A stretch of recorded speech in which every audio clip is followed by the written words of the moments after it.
In your articulation Islamic dilemma, I don't know if you're aware that when you say the Quran contradicts the Bible and therefore can't be confirming it, that's part of our dilemma. That's actually part of the argument. So this is why when you're saying these statements that the Quran cannot be confirming everything that's with them because it contradicts it, this is what our argument is. It assumes that it's in agreement with those scriptures, but it contradicts them, and hence the Quran is not a revelation from God. Now, I don't know if you're arguing as an academic or you're arguing as a theologian, because when I heard your presentation with Paul Williams, you said you can approach the Quran from two perspectives. Either you can approach it academically, descriptively, and see what the Quran says, or you can approach it from a theological position. From what I heard in your presentation, there was a combination of both. You're assuming that the Quran is revelation, so that if the Quran contradicts the scriptures are wrong. But now, let us try to be neutral. Let us not approach it theologically, academically. So when it says confirming all that is with them, you stated, well, that means would it confirm even the apocryphal gospels? Well, that's your dilemma. That's not my dilemma. That's the dilemma that you have to resolve, because there's nothing in the passages you cited, and I have a whole list of them and I can share my screen. And since you went to pre-modern tafsir,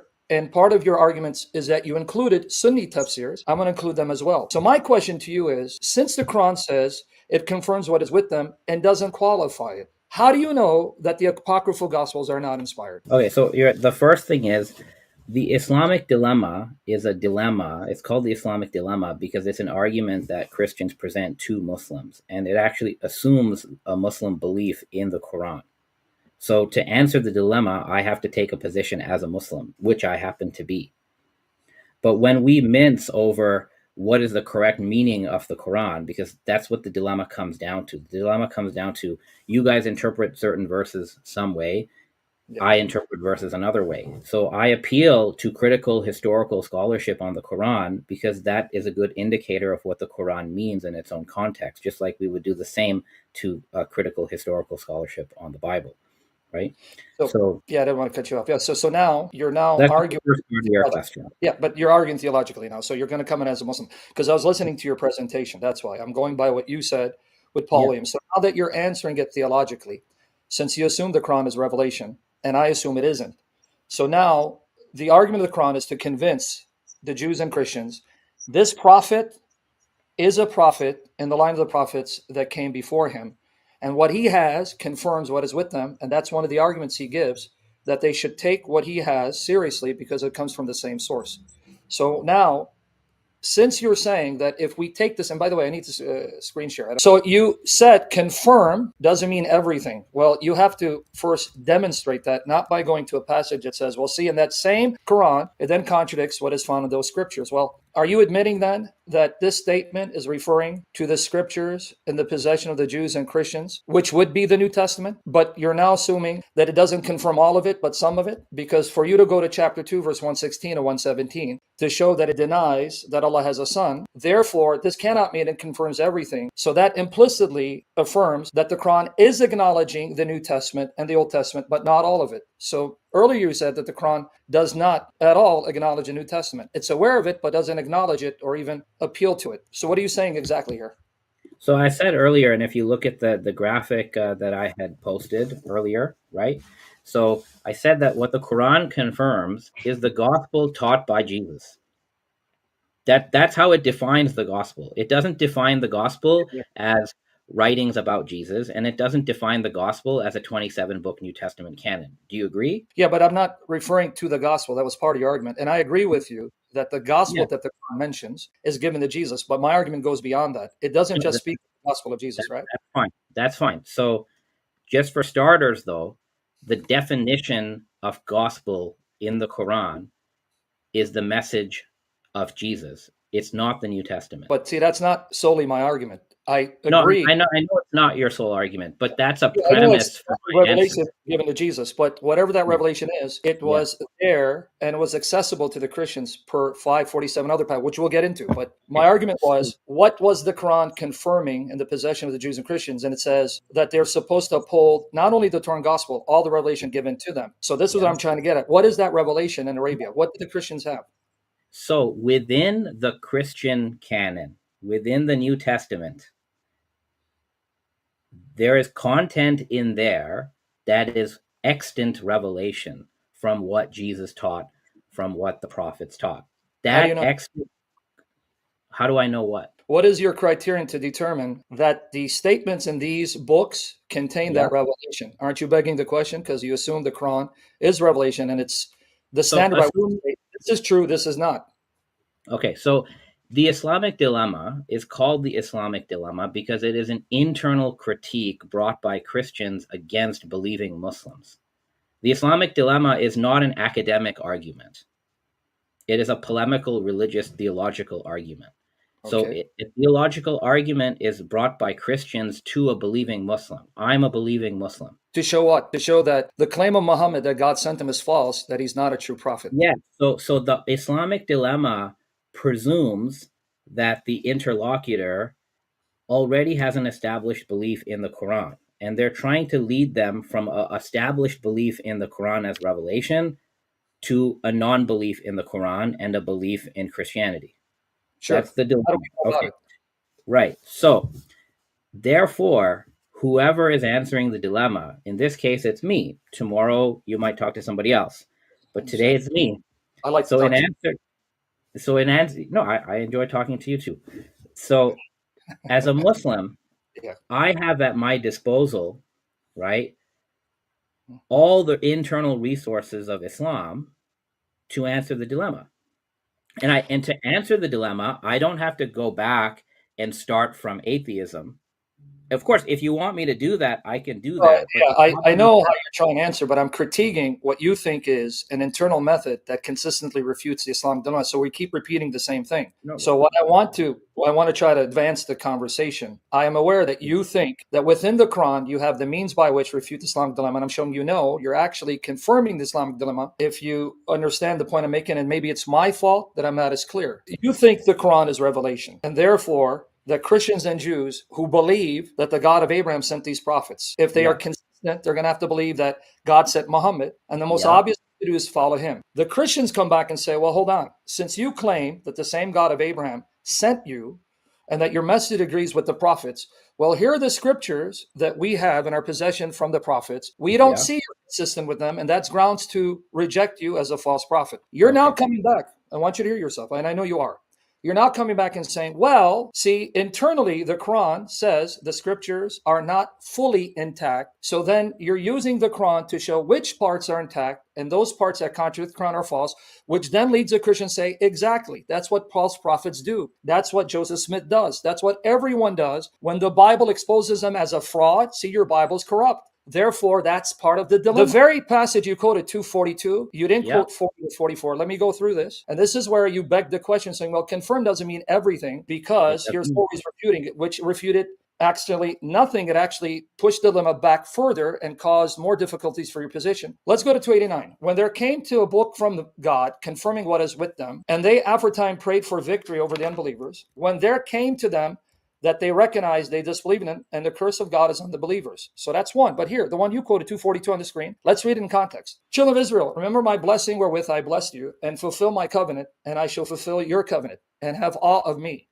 And believe in that I have sent down, confirming that which is with you. So here's the key. I'm sending this down that confirms what you have, so believe it. Now, it makes no sense to say, hey, believe what I sent down, confirming only a part what you have, because there are parts of it corrupt, because that would be grounds for the Jews to say, false prophet, and be not the first to disbelieve in it, and sell not my signs for a little price, and fear you me, and do not confound the truth with vanity, and do not conceal the truth wittingly. Well, you can't conceal something you don't have, Dr. Andani.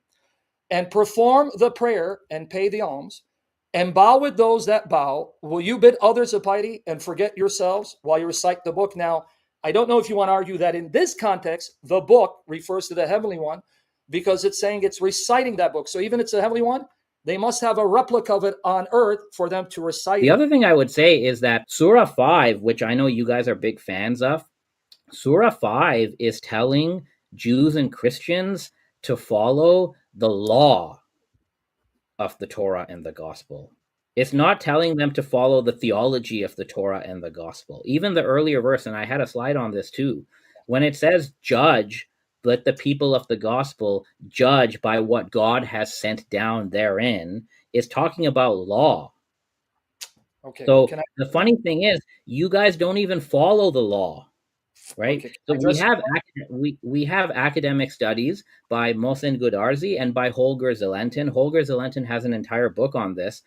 The Quran is commanding Jews and Christians to follow the dietary laws and the penal laws. And the great irony of a Christian bringing these verses forward as an argument for the Christian position is that you don't even follow the dietary laws. Now, coming back to you, jumping to 5:43-48, you're saying, we Christians, how dare we quote the Quran that says follow by the law of the gospel when you're told to uphold the dietary restrictions? And Danny, how would the Christians know what the gospel exhorts them to follow if they didn't have it at the time of Muhammad? So you just proved my point. That means the gospel must be there for them to know that the law of the gospel exhorts them to follow the dietary restrictions, which means they had the gospel of Jesus. So I'm going to ask you, what was that gospel? And finally, read your Quran in context. I guess you forgot chapter 3, verse 50, where it says that Jesus not only confirmed the Torah before him, but he made lawful some of the things that were unlawful. So if I follow your argument, then I believe the Quran. That means Jesus made things lawful for his followers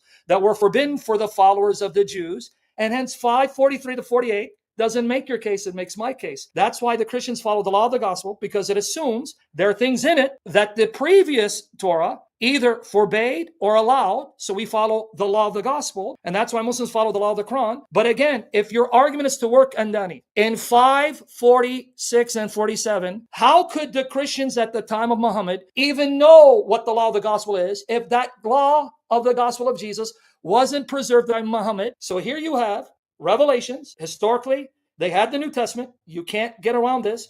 And secondly, if they had the law of the gospel at the time of Muhammad, surely they knew what the gospel was. So I'm going to bring it back to you. What was that gospel? The legal teaching of Jesus, which I said in my slide on option 1, I said the gospel of Jesus is embedded within the 4 gospels. You can find it in there, but it's not coextensive with it.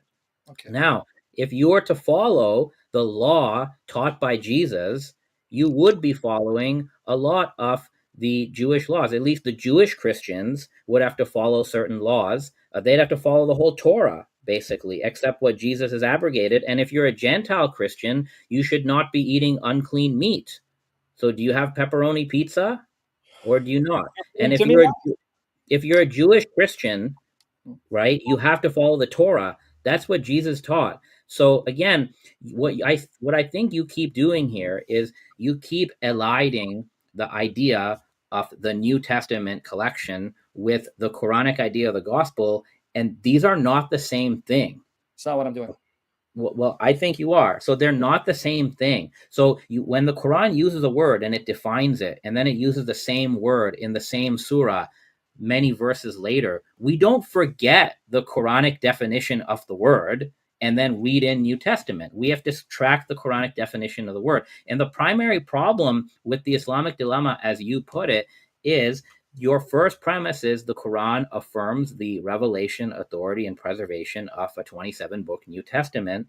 It does. And the only thing that the Quran affirms is a gospel taught by Jesus. The Quran also says that a party among the children of Israel, which includes Christians, by the way, forged kitab.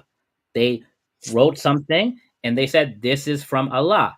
So your New Testament, from a Muslim perspective, is a mixture of the authentic teaching of Jesus plus things written about Jesus, as well as, and you brought this up, this whole thing of corruption of the interpretation. Well, the problem is the New Testament technically is a memory account of the teaching of Jesus, which has been transmitted like hadith, plus second, third, fourth generation interpretation of the teaching of Jesus. In the New Testament, both of this is mixed together. So even if you follow the minority view, which says the Christians corrupted the interpretation, but they kept the verbatim revelation, even if I grant that, your canon is a mixture of revelation and corrupt interpretation. They've been mixed together. So what the Quran allows you to do is it allows Muslims as well as contemporary Jews or Christians to recover some of that authentic gospel of Jesus. How do you do it? The Quran itself is supposed to serve as the arbiter and the criterion. And that's not just my opinion. I quoted at the end of my presentation Nikolai Sinai, who's not a Muslim. He himself said the Quran sees itself as the ultimate arbiter of all the prior scriptures and what they mean and what they're supposed to mean. So that is how you recover the original gospel. The other way to recover the original gospel, which we can do today, is if we use the historical critical method that I use to understand the Quran, if we apply that to the New Testament and to the four Gospels, we will be able to recover in high probability what the authentic teaching of Jesus was and what the other stuff that is just interpretation. Number one, the Quran is not talking about you, what you can do today. See, you're again either not listening to the argument and you're throwing out smoke and mirrors. The Quran is talking to the Christians at the time, Muhammad. You're not living at that time. So it is irrelevant what critical scholarship in the 21st century think they can do in recovering the gospel. You're not the audience of the Quran. It's referring to the Christians at the time of Muhammad. So to then read back into that modern historical critical scholarship or historical methods to try to find the gospel, that's anachronistic. That's the first error in your logic. Secondly, you then applied a passage where it says that the children of Israel, a part of them, wrote a book of them, and then ipso facto, that includes the Christians. Where did you get that from? It's about the children of Israel. But even if I grant that to you, you're accusing me of reading the Quran selectively. You're the one reading the Quran selectively, because there may have been a party who did that, but the same Quran says, chapter 3, 113 and 114, not all of them are alike. So I'm using the Quran to refute your taking verses out of context. And I'm the Christian. You're the one supposed to be doing that. Not all of them are alike. Of the people of the book are a portion that stand for the right. They rehearse the signs of God all night long, and they prostrate themselves in adoration. They believe in God and the last day. They enjoin what is right, forbid what is wrong. They hasten in emulation all good works. They are in the ranks of the righteous. And then 3:199. And there are certainly among the people of the book those who believe in God in relation to you and in relation to them, bowing in humility to God. They will not sell the signs of God for miserable gain. For them is a reward with their Lord, and God is swift in account. So even if I grant the way you read into that text, children of Israel means the Christians, that's a group of them. But there was another group that would not sell the signs, that recited their revelation, and supposedly also believe in the Quran. I'll even grant that. I'm very generous and charitable. So that didn't help your case. But now 547.